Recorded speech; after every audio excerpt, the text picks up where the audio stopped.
Video sponsor by SPO digital marketing. நம்ம எஸ்பிஓவில் நீங்கள் ஜாயின் பண்ணுறது மூலமாக நீங்கள் வீட்டில் இருந்தபடியே நம்ம மணி ஏர்ன் பண்ணலாம். அது மட்டும் இல்லாமல் ஒர்க் பண்ணுறவங்க கூட நீங்கள் பார்ட் டைமாக இதில் நீங்கள் ஒர்க் பண்ணலாம்.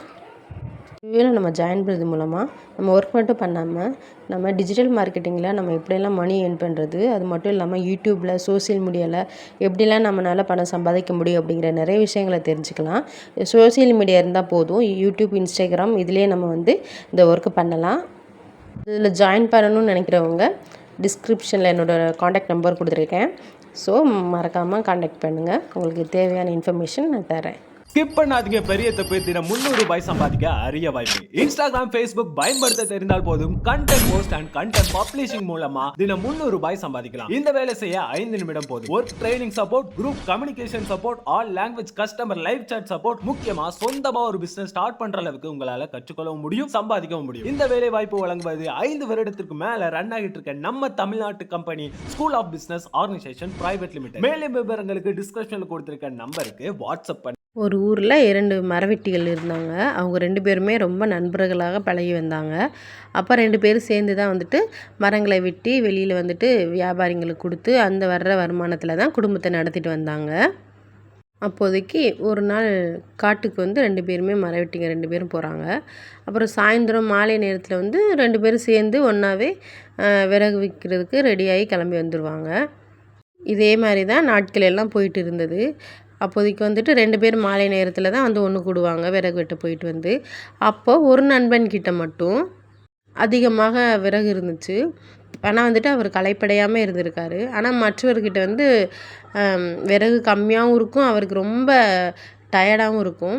அதனால் மற்றவருக்கு ரொம்ப ஆச்சரியமாக இருக்கும். அப்போ தான் நம்மை போல் தானே அவரும் டெய்லி மரம் வெட்ட போகிறார். 2 பேரும் ஒன்றா தான் போகிறோம். ஆனால் மாலை நேரத்தில் ரிட்டர்ன் வரும்போது மட்டும் அவர்கிட்ட அதிகமான விறகு இருக்குது, அவர் டயர்டாகவும் இருக்கார். இது எப்படி சாத்தியம் ஆகும் அப்படின்னு அவர் நினச்சிட்டே இருக்கார். அப்போ தான் சரி இதை நம்ம நண்பன்கிட்டே கேட்டுடலாம் அப்படின்ட்டு அவர் ஆர்வம் தாங்காமல் நண்பன்கிட்டே கேட்குறாரு. நண்பா, நம்ம 2 பேர் தான் ஒன்றா விறகு வெட்ட போகிறோம், மாலை நேரத்தில் ஒன்றா வர்றோம். ஆனால் உங்ககிட்ட மட்டும் அதிகமான விறகுகள் இருக்குது, உன்கிட்ட அந்த களைப்பும் தெரியலை, இது எப்படி? நான் நானும் உன்ன மாதிரி தானே போயிட்டு வரேன், எனக்கு ரொம்ப களைப்பாகவும் இருக்குது, விறகு கம்மியாகவும் இருக்குது என்கிட்ட அப்படின்னு கேட்குறாரு.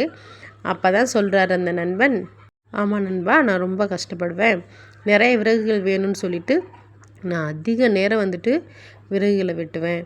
அப்புறம் கொஞ்சம் நேரம் களைப்படையாமல் இருக்கிறதுக்காக கொஞ்சம் நேரம் ஓய்வெடுத்து நான் அதுக்கப்புறம் திரும்ப வெட்ட ஆரம்பிப்பேன் அப்படின்னு சொல்கிறாரு. இதே மாதிரி அவனும் செய்கிறான். மறுநாள் நம்மளும் இதே மாதிரி நம்மளும் வெட்டணும்னு சொல்லிட்டு நல்லா அதிகமான விறகுகளை வெட்டணும்னு ஸ்பீடாக வெட்டுறான். வெட்டிட்டு கொஞ்சம் நேரம் ஓய்வு எடுக்கிறான். ஆனால் திரும்ப மாலை நேரத்தில் சந்திக்கிறாங்க. ஆனால் அவர்கிட்ட தான் அதிகமான விறகு இருக்குது, இவன்கிட்ட கம்மியாக தான் இருக்குது. இவனுக்கு டவுட் வந்துடுது. அப்போ ஏதோ நம்ம நண்பன் நம்மக்கிட்ட போய் சொல்கிறாரு அப்படின்னு சொல்லிட்டு மறுநாள் என்ன பண்ணுறான், அவர் பின்னாலே நம்ம பின்தொடர்ந்து அவர் என்ன பண்ணுறாரு பார்க்கணும்னு சொல்லிட்டு அந்த நண்பன் ஒன்றா வர்றாங்க. ஒரு நண்பன் இந்த சைடு போகிறாரு, இன்னொரு நண்பன் என்ன பண்ணுறான், அவரை நம்ம கண்காணிக்கணுன்ட்டு அவர் பின்னாலே போகிறாரு.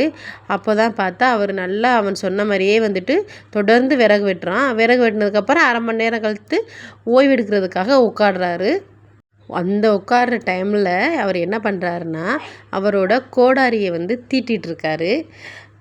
உட்காந்து ரெஸ்ட் எடுத்த மாதிரியும் ஆச்சு, அந்த கோடாரியை பதம் பார்த்து கூர்மையாக ஆக்குறதுக்காக தீட்டுறாரு. அப்போ தான் அவனுக்கு புரியுது, நம்ம எவ்வளோ தான் கஷ்டப்பட்டாலும் நம்மளோட புத்தியையும் கொஞ்சம் நம்ம பயன்படுத்தணும். நம்ம அதிகமாக நம்ம வேலை பளுவை கொடுத்துட்டு நம்ம வேலை பார்த்தோன்னாலும், ஆனால் நமக்கு புத்தி அதிகமாக கூர்மையாக இருந்தால் தான் நம்ம எதுலேயும் ஜெயிக்க முடியும் அப்படின்னு அவர் அப்போ தான் புரிஞ்சுக்கிறாரு. அதனால் எந்த ஒரு விஷயத்துலையும் நம்ம புத்தியை பயன்படுத்தி வாழ்ந்தால் ரொம்ப நல்லது.